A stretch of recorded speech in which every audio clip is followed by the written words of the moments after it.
Our topic today is to address the role that religion has played and perhaps will play in the Arab uprising that we've seen unfold in 2011 so far. Let's start by describing the Arab uprisings. I call them dignity movements. These were people, citizenry calling for their personal freedoms, democracy, human rights, transparency in government.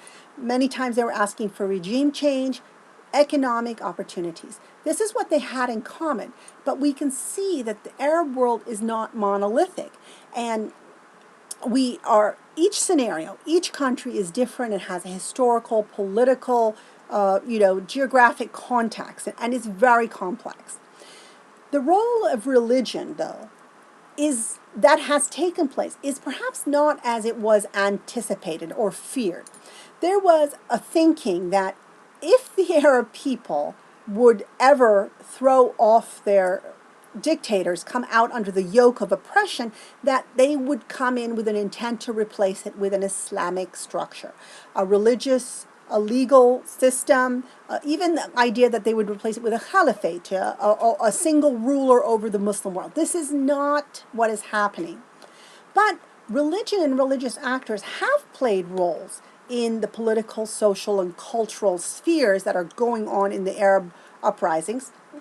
We're not going to be able to discuss each country. So we really only will look at Egypt, where religion is significant, in Libya, where religious issues of morality really are at the forefront in the violence, and then in Bahrain, in what is portrayed as sectarian religious divide, Sunni, Shia.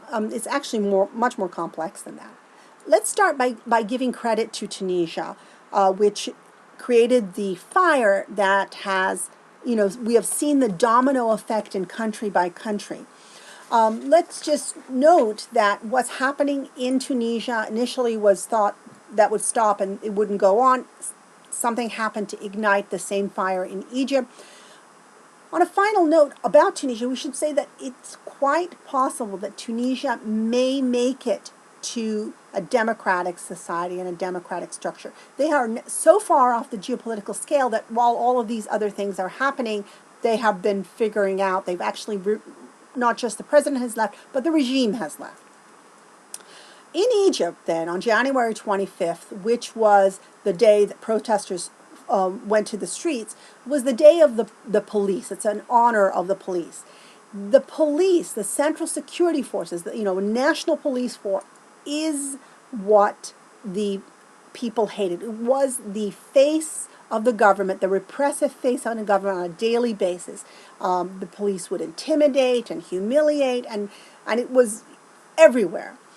The apprehension when the protesters went into the street was that if the Egyptian people would actually go into the street, they would be ushering in the Muslim Brotherhood. The Muslim Brotherhood is seen as a political religious actor. They are an ideological movement. They do have political aspirations. They have run candidates for office. They're a banned group in Egypt, but still they were actors. They opposed the regime, and the regime feared them. They said that it was a feeling that if the Muslim Brotherhood wanted, they could bring out 1 million people in the streets in a minute. But that is not what happened.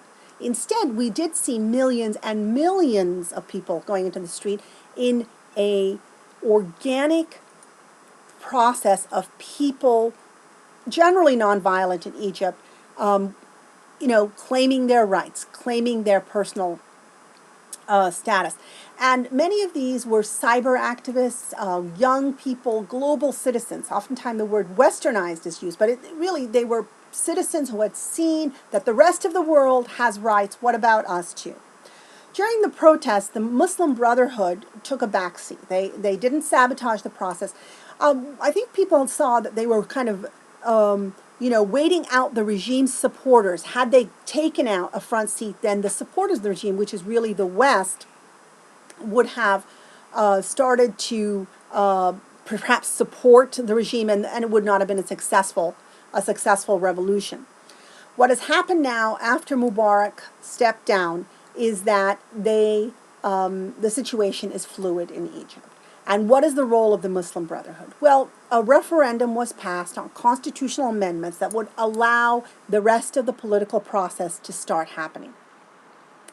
Presidential elections are to take place, and parliamentary structure, and more reform of the Constitution. This happened so soon that people are saying, well, those groups that are already organized, like the Muslim Brotherhood, are in the advantage, and all of the lesser organized group, the new people on the street, other Islamist party, are behind.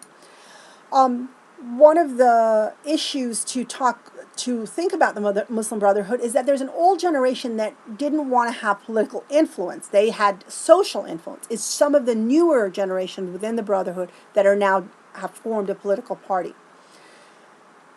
What is the social influence? Egyptians and Arabs in general, to varying degrees, are a religious people. They see religion as a part of their identity. However, it is this full spectrum, this full scale. There is a movement, a much more visible movement in Egypt over the last decade, of the Salafi religious movement, orthodoxy in how people live Islam and how they dress and how they interact with men and women. And this group of people, who knows what's really to become of that now that the regime has gone? Will they stay the way they are, or was their expression an expression basically against the oppression of the regime? This is just a personal philosophy that I have. But on the other hand, on the other scale, there are the cultural globalized Arab citizen, and many of them too are very fearful of the future. They're concerned about the Brotherhood and other religious entities.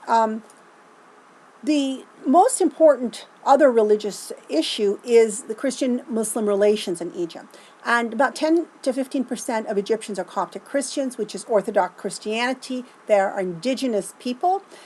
Egypt is a cradle of Christianity.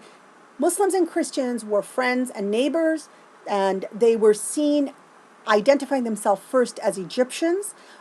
Within the last 2 decades or so, there has been tensions and violence. There are several incidents. These incidents more and more are being seen as, again, part of the repression and intimidation of the security apparatus. And in the incident of a bombing in Alexandria on December 31st, on New Year's Eve, a church was bombed. Unfortunately, many people died, but no one took credit for the terrorism act. So more and more people were beginning to see that maybe the security apparatus was a part of that they had actually allowed this to happen, or perhaps orchestrated themselves. During the protests, Christians and Muslims were seen very visibly as supporting each other in many, many ways, well documented in the uprising.